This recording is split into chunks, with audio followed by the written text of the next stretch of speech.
په افغانستان کې اقتصادي بحران شدید شوی. سلام ستړي مشئ.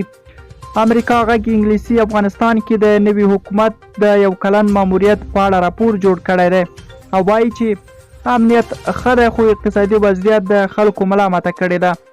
په راپور کې راځي چې د خوراکي توکو بیې په تیر یو کال کې 50% لوړې شوي دي. بیکاري اوج ته رسیدلې ده.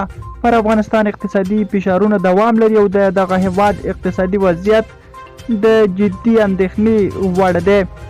تر دې وړاندې ګڼو نورو نړیوالو رسنیو هم په افغانستان کې اقتصادي وضعیت اندېښمنونکی بللی دی او ټینګار یې کړی چې پر دغه هیواد باید د نړیوالو اقتصادي فشارونه ختم کړی شي.